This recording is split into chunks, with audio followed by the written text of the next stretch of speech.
Good morning, boys and girls. This is Mrs. Galindo, and I'm going to read you one of my holiday favorites. It's called How Murray Saved Christmas by Mike Reese, and it's illustrated by David Catrow. How Murray Saved Christmas. 'Twas the night before Christmas, and at the North Pole, Santa was rockin' and ready to roll. His seatbelt was buckled, his reindeer were fed, and 5 billion toys were stuffed into his sled. There were dolls that said mama and dolls that said goo, dolls that made music and dolls that made poo. There were dolls that grew tall at the push of a button, and a doll, best of all, that did do nothing.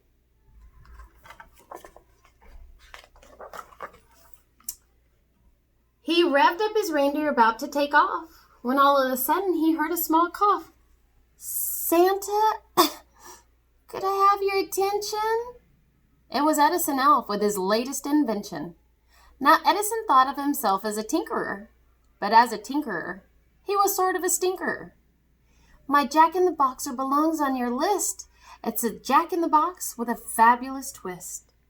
So Santa Claus tried it, and oh, what a trick! A boxing glove popped out and knocked out Saint Nick.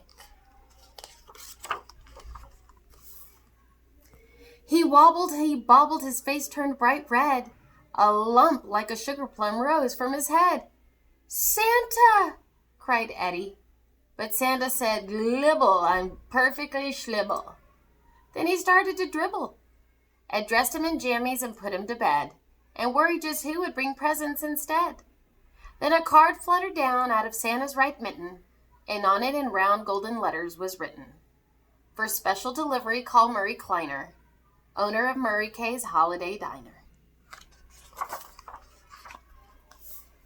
Now Santa and all of the holiday bunch would come into Murray's for breakfast or lunch. You might see George Washington eating and drinking on President's Day with Abraham Lincoln.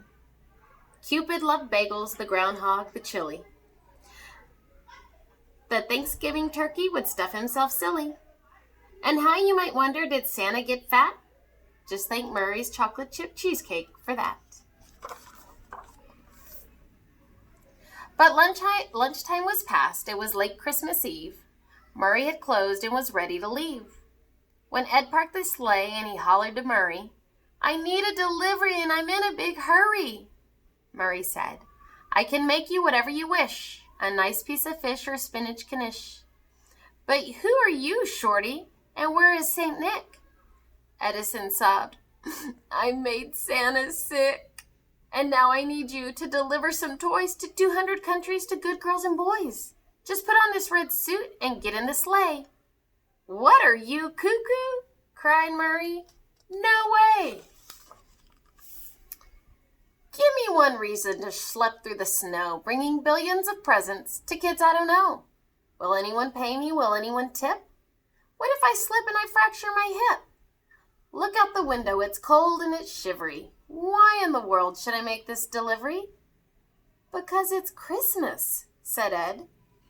Christmas is, is that one special season when people do things without a good reason.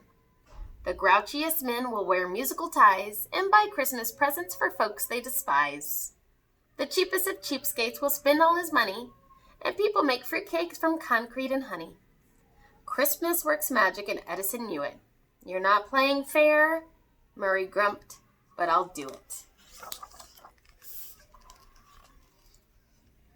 Murray put on the suit. The belly was baggy, the shoulders were saggy, the bottom was draggy. I'm fat, Murray said, but it seems Santa's fatter. The caboose is quite loose, but I guess it won't matter. Then they hopped in the sleigh, which sped off like a comet, causing Murray to holler, Slow down or I'll vomit. I've got just one rule, but Shorty, it's basic. If you go too fast, then I'm bound to get sleigh sick. They made their first stop, Eddie fearing the worst. Murray fell down the chimney and landed Tish first. He didn't come back till 2:15, when Eddie cried, Murray, what happened to you? Murray shrugged. By the fireplace, kids hung up socks, so I loaded the socks with bagels and lox. They went to the next house. It didn't go better. Murray got bit by a big Irish setter. He stepped on a turtle at house number 3. At house number 4, he knocked over the tree. I'm old and I'm cold and this suit doesn't fit. If the next stop goes badly, said Murray, I quit. The elf couldn't blame him, poor Murray had tried. You're going to do great, little Edison lied. Murray jumped down the chimney and landed so hard, the thud knocked the snow off the trees in the yard. He got to his feet with an oof and an oi, and found himself facing a 6-year-old boy. The boy exclaimed, Santa! And Murray said, Where? Oh, right, you mean me, yes, I'm Santa, I swear. Get a load of this laugh, ho, ho, ho, Murray chuckled. But just as he chuckled, his belt came unbuckled, and his pants, which were loose, went down straight past his knees. Murray Kleiner was stitched on his silk BVDs. The boy looked perplexed, so he said, Please explain. While you and your underpants have different names. Betrayed by his boxers, let down by his pants, Murray knew a good story would be his best chance. So he said, Murray Kleiner's a famous designer. Calvin Klein may be fine, see? But Kleiner is finer. Are you sure you're Santa? You don't have a beard. Your suit is all baggy and you smell kind of weird. I shaved off the beard, Mrs. Claus said it tickled, and I went on a Diet Club soda and pickles. That should explain why I'm beardless and bellyless. The pickles would also account for my smelliness. So there, I've explained it, I've made everything clear. And then the boy asked him to name his reindeer. Murray hemmed and he hawed, and he did not know the stuff. So he huffed and he puffed and he proceeded to bluff. There's Dumbo and Jumbo and Mason and Dixon, Cosmo and Kramer and Richard and Nixon. Murray looked at him hopefully. How did I do? You're a fake, said the boy. I guess Santa is too. Murray said, There's a Santa and I've got the proof. They went out on the lawn and looked up at the roof. That's Santa's sleigh sitting there in the snow. There's the toys and the reindeer whose names I don't know. Oh, Santa is real, kid. It's wrestling that's fake. And that's when the boy knew he'd made a mistake. This wasn't just some smelly guy in a suit, but an honest-to-goodness St. Nick substitute. And when the boy smiled, Murray felt a strange tingle. He knew for one night that he could be Kris Kringle. Ho, ho, ho! Murray laughed, and he patted his head, and he fixed him a lean pastrami sandwich with coleslaw and a triple thick chocolate milkshake, and sent him to bed. Then Edison asked if he still felt like quitting. Quitting? Cried Murray. You've got to be kidding. Enough of that talk. We've got toys to deliver. We can't sit around like 2 lumps of chopped liver. From Nome down to Rome and from Unks to Atlanta, they handed out presents more quickly than Santa. You did a great job, Eddie said, and he smiled. Tonight you brought presents to every good child. Let's not stop, Murray said. We have time. We have toys. Why can't we bring them to bad girls and boys?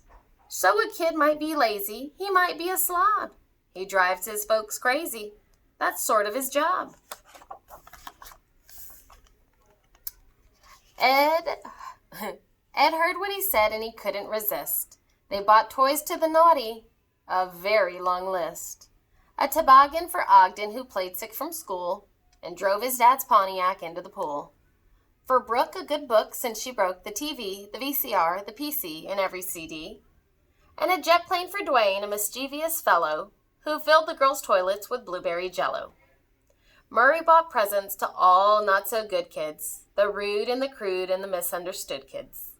And people said Christmas was never so pleasant as that year when all of the world got a present. Murray said, well, there's nothing for us in this sack. So he gave Ed a hug, and Ed gave him one back. You know, you're a nice guy, said Edison Elf. Thanks, Murray said. You're not half bad yourself. On lipstick, on dipstick, on Pixie and Trixie, on Cramden and Norton and Alice and Trixie. And Edison said as they rode out of sight, Merry Christmas to all, and to all a good night. Merry Christmas, boys and girls. Have an awesome break.